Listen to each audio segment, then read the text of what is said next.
Okay, so this one took a while, but in today's video I'm going to talk about every change between every generation of mainline Pokemon games. So I want to start this off with a really quick disclaimer, okay? We're talking about 26 years of history and 9 different generations of games, so I'm positive that I'm going to miss some things.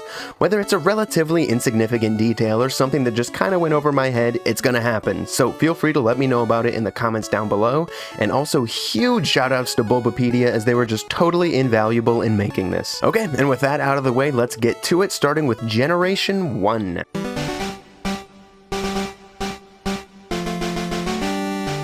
Generation 1 is the humble beginnings of Pokemon, the IP that would go on to captivate the world in a way unlike anything before it and would be unmatched by anything after. Obviously, there aren't really going to be any changes to talk about this gen, so let's just go over the groundwork that Game Freak lays down for this franchise in Pokemon Red and Green in 1996. Starting off with the introduction of 151 new Pokemon. And may I add that these are the only 151 Pokemon in the series to have an official rap song made about them.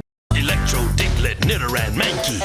So yeah, that's pretty cool. The Kanto region to explore. Game Freak based this region on the real-life region in Japan, also named Kanto, with Celadon City and Saffron City being based on Tokyo, and Vermilion City is based on the largest seaport in Japan, Yokohama. There are 5 stats for Pokemon to use in battle: HP, attack, defense, speed, and the special little stat named Special. How this one special stat worked was it just accounted for both special attack and special defense. So if you had a 100 in your special stat, that's what was used to calculate the special damage you both dealt and received. 15 different Pokemon types, including fire, water, grass, electric, flying, normal, fighting, ghost, psychic, ice, ground, rock, dragon, poison, and everyone's favorite, bug. 165 moves for Pokemon to use in battle, which are Cut, Tackle, Thunderbolt, Ice Beam. Yeah, I'm just kidding, I'm not doing that. 8 gym leaders, followed by the Elite Four and a champion battle at the end of the game. The ability to trade and battle with other human players by using a link cable. And that's kind of the template. I don't think I really need to go into every little detail that was introduced in Gen 1. This video is more about the differences between generations, so moving on to Gen 2.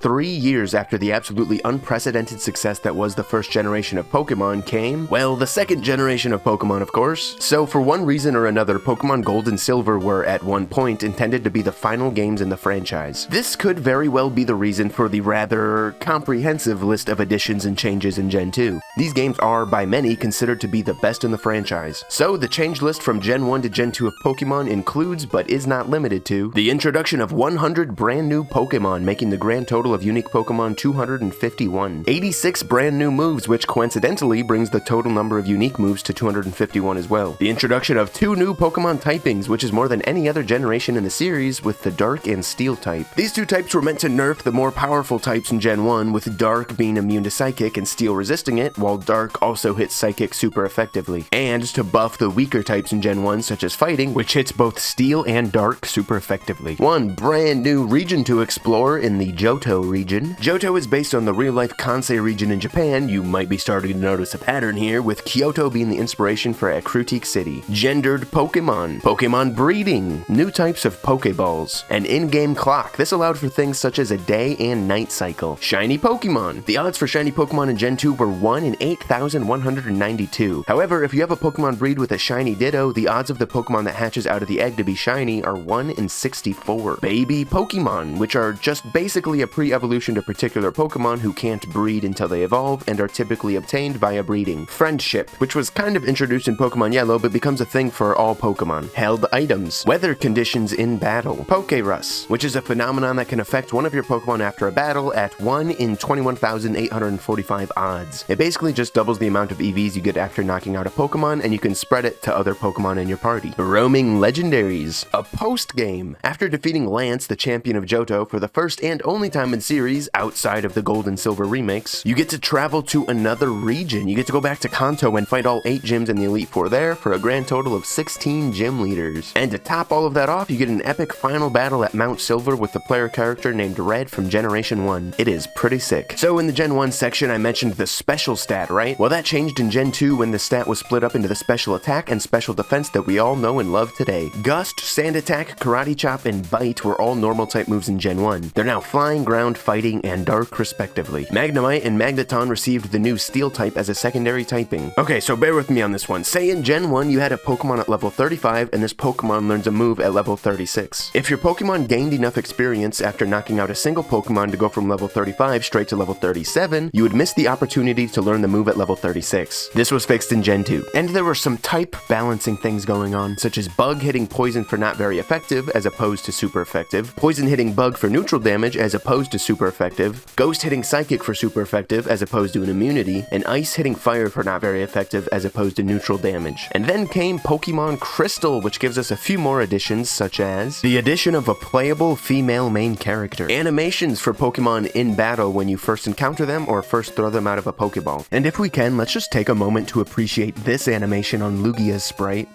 where he wiggles his weird finger wings and then just violently shakes his head. I don't know, this one just always makes me laugh. The Battle Tower, the Move Tutor, and yeah, that's about it. Gen 2 went a little bit sicko mode indeed. And something you may have noticed is that Gen 2 didn't really get rid of any of the cool things that Gen 1 added. This is not a trend that's going to continue. So enough yapping, let's get into it with Generation 3.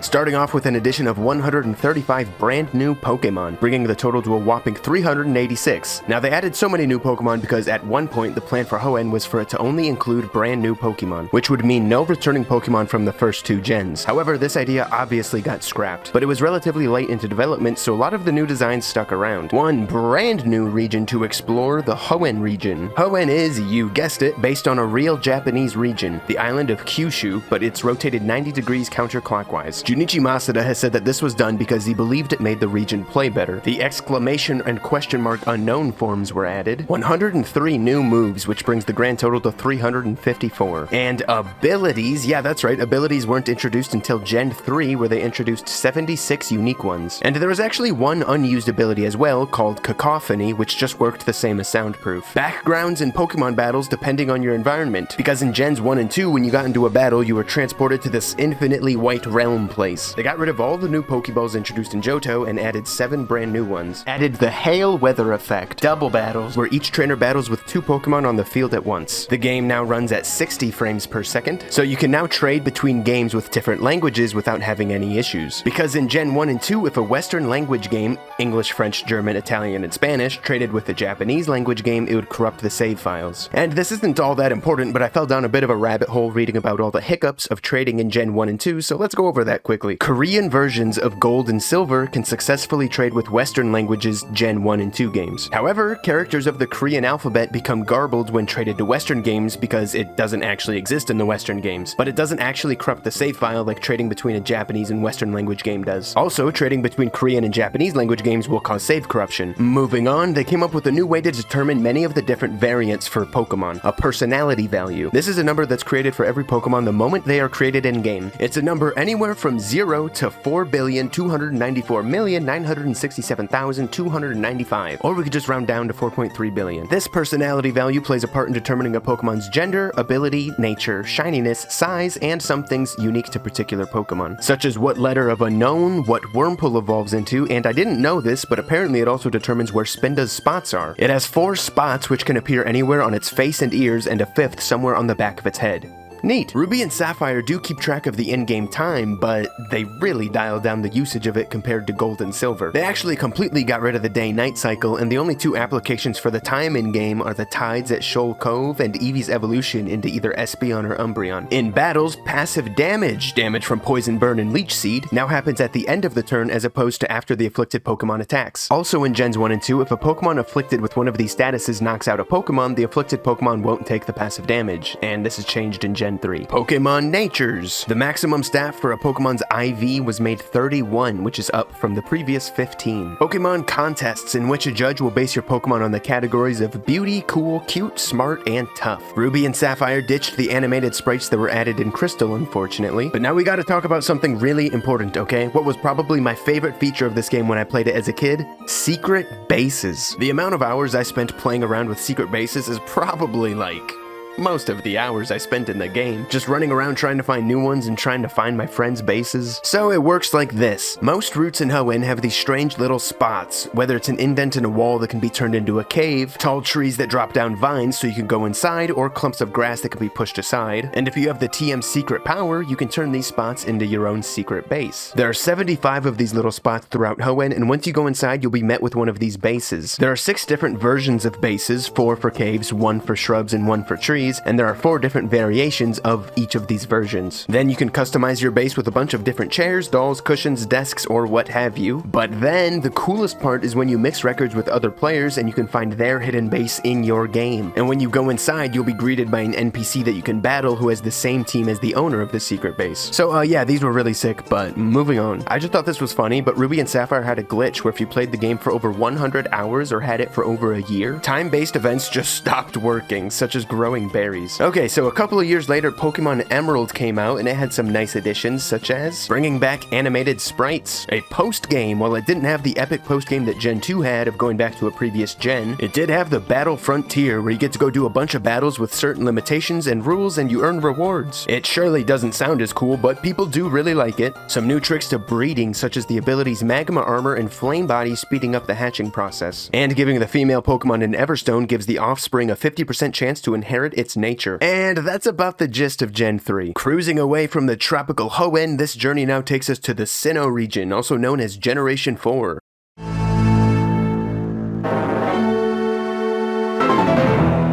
Pokemon Diamond and Pearl released in 2006 and brought with them a slew of changes, including but not limited to 107 brand new Pokemon, which brings the total up to 493. The brand new Sinnoh region to explore. Sinnoh is based on the northern Japanese island of Hokkaido and the southern part of the Russian islands Sakhalin and Kunashir, I think is how you say that. Jubilife City is based on the largest city in Hokkaido, Sapporo City, while even geographical features in Gen 4 share a resemblance to their real-life counterparts such as mountain ranges and lakes. 113 new moves, bringing the total of moves up to 467. 47 new abilities, bringing that total up to 123. Also, many Pokemon were now able to have up to one of 2 different abilities, as they only had 1 available in Gen 3. 5 new Pokeballs. And oh hey, would you look at that, the day-night cycle from Gen 2 returns. And on that note, most locations now have a different song that plays during the day and the night. The overworld also got quite an overhaul. It's actually rendered in 3D now, as opposed to the previous generations, which were rendered solely using sprites. And perhaps one of the largest changes to how battling actually works the series has ever made happens in Gen 4 with the physical special split. So in the first 3 gens, the factor that determined if a move used the Pokemon's attack stat or special attack stat was the type of the move being used. For example, every single normal steel and ghost type move used the user's physical attack stat, and every fire, dragon, and dark type move used the user's special attack stat. This change got rid of this rule, and it would be decided if an attack would be special or physical on an individual basis for each move. Being able to battle and trade with people all around the world using the power of the internet. Unfortunately, Nintendo has ceased Wi-Fi functionality with the DS, so not anymore, but I remember this being so cool when it first came out. Another battle mechanic changed, and this one has to do with fainting. Previously, if a Pokemon fainted, you would instantly have to switch in a Pokemon to replace it. Now this happens at the end of a turn. Also, if 2 Pokemon are switched out on the same turn, the faster Pokemon on the field will get swapped out first. Pokemon contests return in the form of Pokemon Super Contests, where Pokemon go through 3 rounds, a visual competition, a dance competition, and an acting competition. The categories they rank in are still coolness, beauty, cuteness, cleverness, and toughness, but now there are 3 judges. And much like how Diamond and Pearl innovated upon the already existing Pokemon contests, they did the same thing with secret bases. And look, I'll say it, Pokemon might have peaked at this very moment with this very addition. The Underground. They added a whole underground map. Now the map isn't anything insane, like in the slightest. It's basically just a ton of long connecting corridors and tunnels, and you can connect with people wirelessly now since we're on the Nintendo DS. And they had this digging minigame that I just loved so much as a kid. So basically, in this minigame, you could mine up currency to buy things in the underground and items for your Pokemon and stuff. You would tap on the screen to uncover what's under the dirt, but every time you tapped, that crack at the top of the screen grew. Hey, careful, hey, look out, careful! If you tap too much and it reaches across the screen, the wall collapses and you can't dig there anymore. And then you use the aforementioned currency to buy things to put in your secret base. And by the way, you can just make your secret base inside whatever wall you please down here. But you can also use this currency to buy traps. Now surely you're asking, what do I need traps for? Well, if someone walks into your secret base, they can steal your flag from your base. Then that person can take your flag back to their base and deposit it into their PC. And it like keeps a record of how many of your flags they stole from you, so you can't let them do that. Boom, that's where traps come in. You set these guys down on the ground, and then whenever an opponent walks onto it, they get afflicted with something. Ranging from bubbles that they have to pop with the touchscreen, smoke they have to blow into the microphone to get rid of, pitfalls that keep them stuck for a while, or pads that send them flying in a particular direction. So yeah, there's this whole capture the flag aspect to secret bases, which was just endless fun back in the day. Moving on, unfortunately, Gen 4 games are back to running at 30 frames per second. Yeah, the only mainline games in the franchise that run at 60 FPS are Gen 3 games. But there are more pixels. Sprites are now 80 by 80 pixels as opposed to the previous 64 by 64. And then in 2008 came Platinum version. With it came changes such as the game actually runs faster during some aspects, most notably while surfing and during battles. The removal of slot machines in the Korean versions and European versions, and they're replaced with game machines. This is due to the illegality of gambling in South Korea and changes made to PEGI, the rating board for European games. Many trainers actually had the levels of their Pokemon increased, but the Pokemon League trainers had their Pokemon levels decreased. A new Battle Frontier, which includes the areas Battle Tower, Battle Factory, Battle Castle, Battle Arcade, and Battle Hall. It's pretty similar to its Hoenn counterpart. You get BP for winning battles, you get more BP for going on a win streak, and then you fight the Frontier Brains. The backside of Pokemon sprites in battle now animate with several different frames of animation, as opposed to just distorting or moving a single frame, which was the method used before. The ability to record battles in the Battle Frontier and over Wi-Fi with the Versus Recorder. New forms for Rotom, Giratina, and Shaman. And aside from a bunch of other relatively minor changes, that's basically the gist of it. Though I do have to mention the Gen 4 remakes of Gold and Silver here, Heart Gold and Soul Silver, because they added a feature in this game that was just unanimously loved, and then they removed it immediately in the next gen. Whichever the first Pokemon in your party was actually followed you around in the overworld. Yeah, it was pretty cool. But moving on to Generation 5.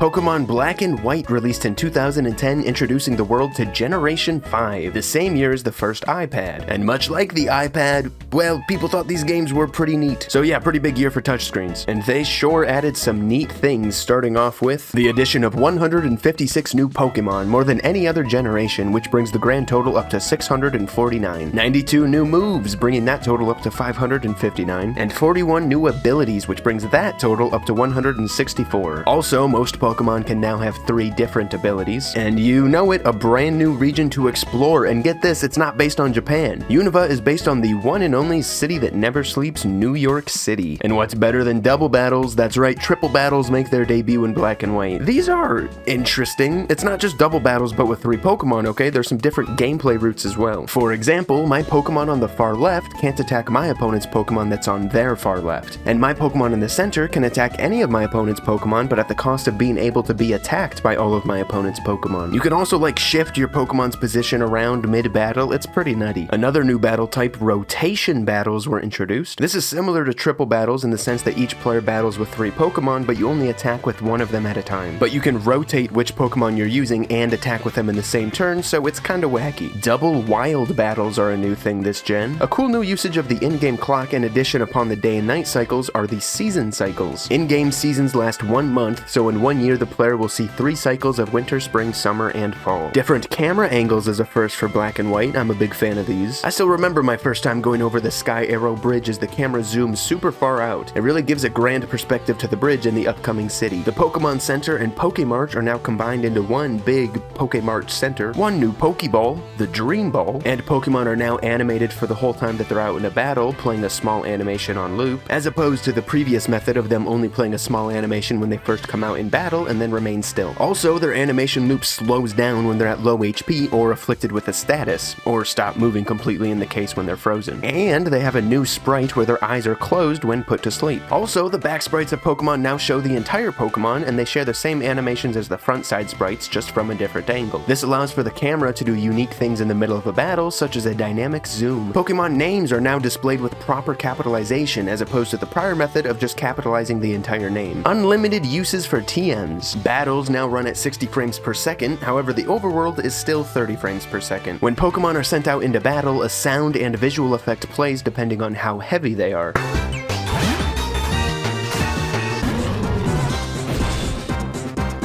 assuming of course that they don't levitate such as Hydreigon or Ho-Oh. For some reason, the ability to have the running shoes active at all times, which was introduced in Heart Gold and Soul Silver, was removed. Poison no longer deals damage outside of battle. Previously, your Pokemon that were poisoned took damage based on how far you moved in the overworld. Some Pokemon sprites are as large as 96 by 96 pixels, but most are still 80 by 80. Then in 2012, they kind of shook up the formula for the third sequel game when they released Black 2 and White 2. Two different sequel versions. The bulk of what was added in these sequels are new locations and new plot elements. It takes place 2 years after Black and White 1 and features several new cities and towns. There's an achievement sort of system that was added with medals, such as getting one for walking 20,000 steps. There are 255 in total. There's the new Pokemon World Tournament facility. This allows players to partake in gauntlet-style tournament battles against a wide range of CPU opponents, including battling all of the previous gym leaders and champions from the previous generations. And truly one of the greatest additions a Pokemon game has ever had, the game automatically asks you if you would like to use another repel after your current one wears off, assuming you have another one of course. Okay, let's get the hell out of Unova and make our way over yonder to Generation 6's Kalos region.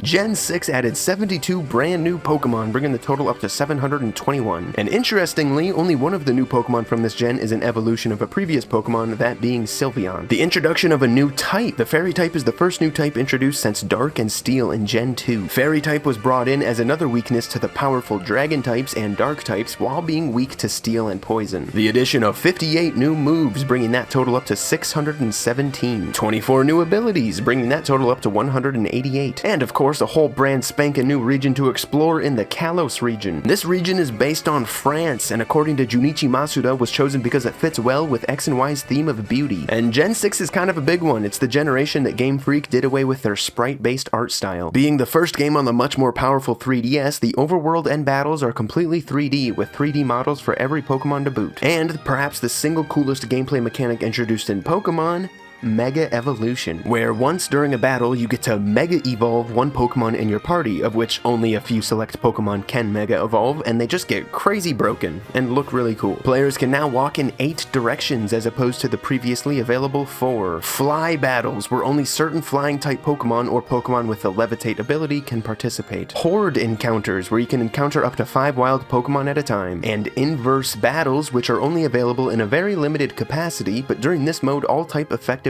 are reversed. Easier ways to EV train Pokemon with the addition of super training. Customization options for the player character. Well, kinda. I mean, they're really limited. Pokemon Bank was added this generation, though this was a separate application on the 3DS and not actually in X and Y. But for a $5 USD annual fee, you could store up to 3,000 of these little gremlins in the app. You could even connect back to Gen 5 on the Nintendo DS and the Virtual Console releases of Gen 1 and 2 with this as well. Though, since Nintendo has ceased functionality of the Nintendo 3DS eShop, you unfortunately can't get Pokemon Bank anymore. But if you did have it downloaded, it is one of the only apps that still works online, and it's free to use now. Moving on, seasons no longer occur. RIP. Footprints being registered in the Pokédex was removed, which I'm just now seeing was a feature added in Gen 2, so add that back to the Johto list. With the addition of the new Fairy type, several old Pokemon had some of their types replaced or added to Fairy. Clefairy, Clefable, Cleffa, Togepi, Snubbull, Granbull, Togetic, and Togekiss replaced their normal typing with Fairy, while Jigglypuff, Wigglytuff, Mr. Mime, Igglybuff, Marill, Azumarill, Ralts, Kirlia, Gardevoir, Azurill, Mawile, Mime Jr., Cottony, and Whimsicott all gained the Fairy type. Charm, Moonlight, and Sweet Kiss also changed from normal type moves to Fairy type moves. Pikachu fans rejoice, it received a 20-point base stat total increase. Pokemon now evolve after a battle, even if KO'd. If multiple Pokemon partake in a battle, they now each get full experience as opposed to dividing it up. EXP share now gives experience to all Pokemon in the party, and you also gain experience for catching wild Pokemon now. So in Gen 5, the battle music changed when you were at low HP or when a gym leader sent out their last Pokemon, which was pretty cool, but yeah, they got rid of that. A couple of nerfs to the Steel type. Ghost and Dark now both hit Steel for normal effectiveness as opposed to Steel previously resisting them both. And that's it. There was no third version for Gen 6. The fabled Pokemon Z version never came to pass. Time to say adios to Kalos and aloha to Alola.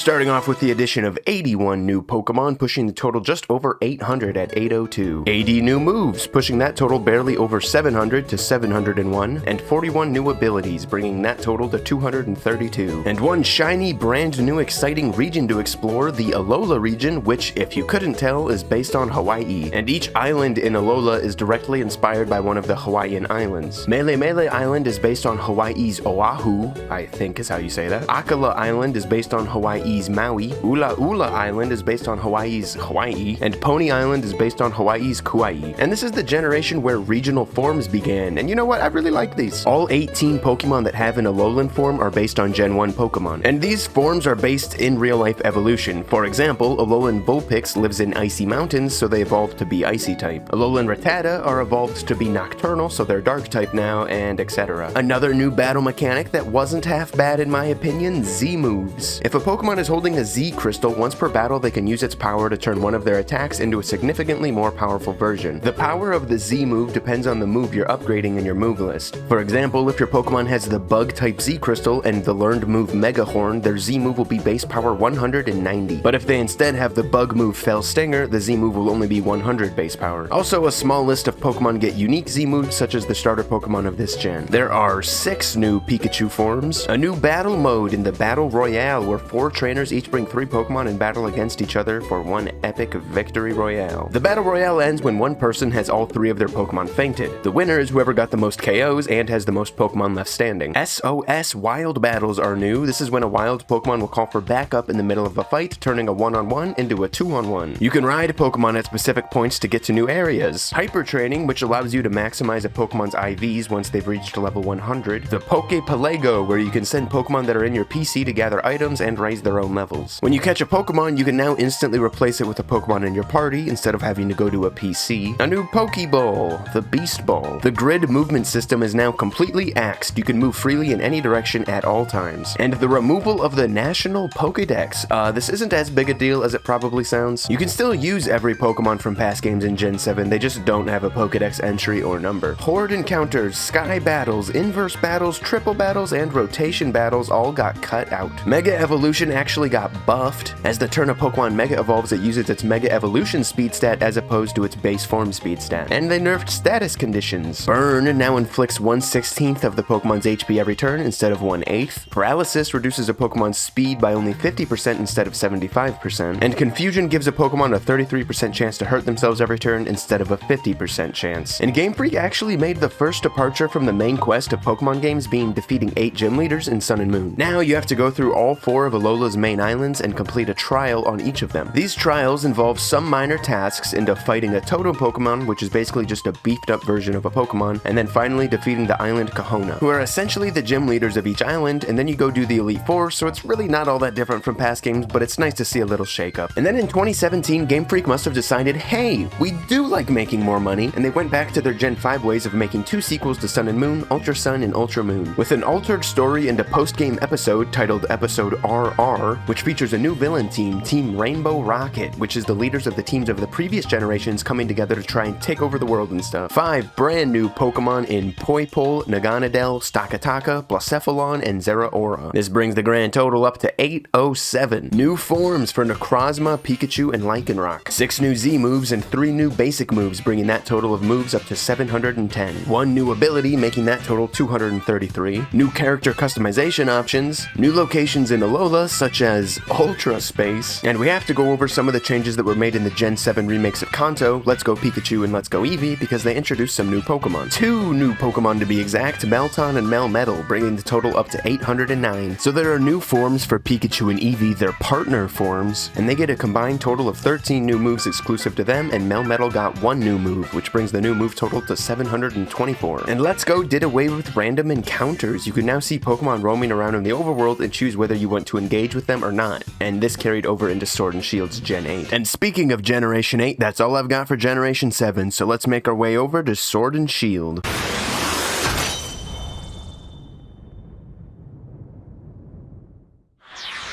And oh boy, was Generation 8 just so controversial. So the big controversy around Sword and Shield came a little bit before the game launched in November of 2019. Long story short, Game Freak announced that they would be making massive cuts to the national dex, and up to this point every Pokemon was usable in previous games. But in Sword and Shield, you would only be able to use 400 out of the 890 total Pokemon. Game Freak said that it was so that they could make high quality animations and models, and yeah, I'll let you be the judge of that. But man, people were really not happy with this. I mean, at first anyway. Come the week after when the game launched, it set record after record with how much it sold. But alas, moving on to other changes and additions that came with Sword and Shield. Starting with the addition of 81 new Pokemon, which brings the total Pokemon count up to 890, 80 new moves bringing that total up into the 800s with 804, 25 new abilities making the total abilities 258, and one brand new on a home console British-inspired region, the Galar region. And yeah, like I said, this one is inspired by the United Kingdom. There's a new wild area which serves to connect towns and landmarks where you can freely move the camera. Maxed raid battles, which is where you and 3 other people can get together, either locally or online, to battle one beefed up Dynamax Pokemon. 19 new Galar forms of Pokemon from Gens 2, 3, and 5. They went back to the classic formula of 8 gym leaders, 2 of which actually change gym leaders depending on if you're playing Sword or Shield. The new Dynamax battle mechanic. This allows you to make your Pokemon like super big and allows them to use max moves and grants them a 50 to 100% bonus to their current and max HP. Max moves are basically Z moves, but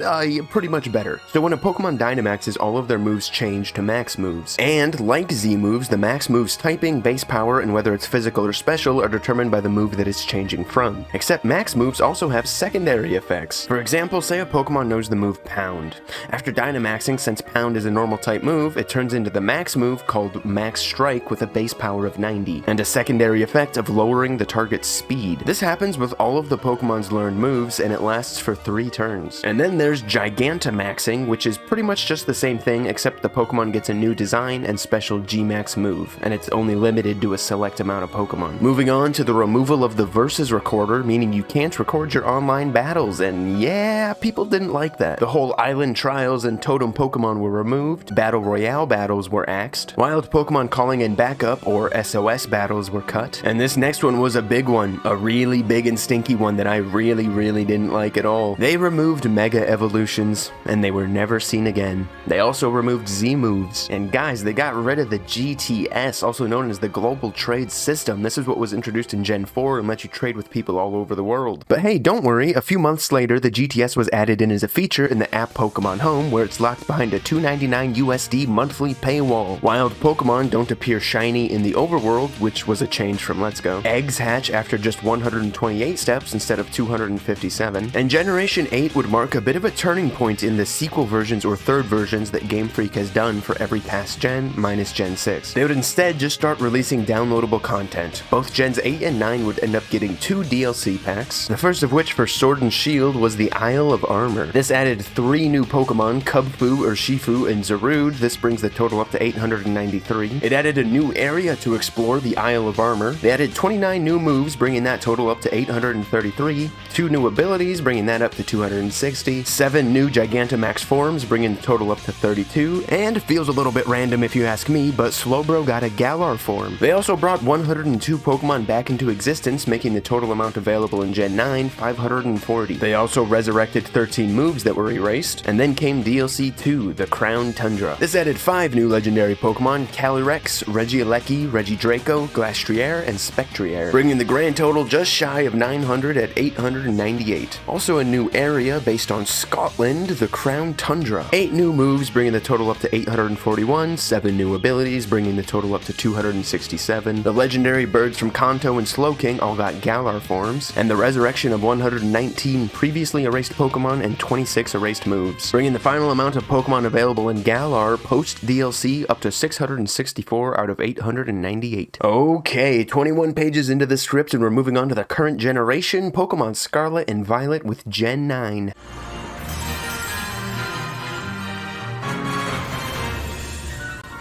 So Scarlet and Violet are full-on open-world games with seamlessly connected areas. You can also visit the gyms in any order you like. The addition of multiplayer, so you can actually just run around the world together with friends. 103 new Pokemon, pushing the total just over 1,000 at 1,008. 48 new moves, bringing that total up to 913. 31 new abilities, making that total 298. Another brand new and exciting region to explore to your heart's content, the Paldea region. This region is based on the Iberian Peninsula, which is largely made up of Spain and Portugal. Both of these cultures are referenced in the game, more so on the Spanish side though. Paldean forms for Wooper and Tauros. And different from regional forms, I guess, are ecologically similar Pokemon, which, as the name implies, basically are just new versions of old Pokemon again. 4 of these were introduced, being based on the evolutionary lines for Diglett and Tentacool. And more new forms for old Pokemon in Paradox Pokemon. There are 16 of these guys, and they're divided up as exclusives between the 2 gens. They are either past forms or future forms of older Pokemon, with Violet getting the future ones and Scarlet getting the past ones. And we can kind of agree that Scarlet has the better ones, right? And of course, don't forget a new battle mechanic in Terastallization, which allows Pokemon to change their type. You can only use it once per battle, and they still retain the stab bonus for their original typing, plus the stab bonus for whatever type they go into. So if you choose to Terra into your original type, i.e. a normal type using a normal Terra type, you get a 2x stab bonus instead of the usual 1.5. The weather condition Hail is replaced with Snow, which raises the defense of all Ice-type Pokemon by 50% and doesn't hurt non-Ice-type Pokemon every turn like Hail did. Single-use held items now replenish after every battle. And I got bad news for the fishing bros. Fishing rods have been removed along with repels and escape ropes. They removed Pokerus, they removed Dynamax and Gigantamax. Max raid battles are replaced by Terra raid battles, which are basically the same concept. 2 new Pokemon, Walking Wake and Iron Leaves, as well as 1 new move for each of them, which were introduced in a version update, making total amounts of Pokemon and moves 1,010 and 915 respectively. The first DLC for Scarlet and Violet, the Teal Mask, added a new area to explore, the Land of Kitakami, which brought with it 7 new Pokemon, bringing the total to 1,017. A new form for Ursaluna, Blood Moon Ursaluna. 4 new moves, bringing the total to 919. 5 new abilities, bringing the total to 303. 102 Pokemon who were previously erased come back, making the total in-game 587, with 11 moves coming back. The next DLC, the Indigo Disc, added some neat stuff.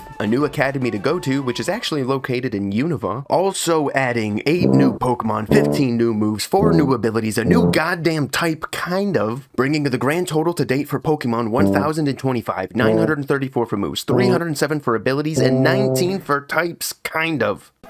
And that's it. All of the changes between every generation of Pokemon. I'm out. Thanks for watching. Peace.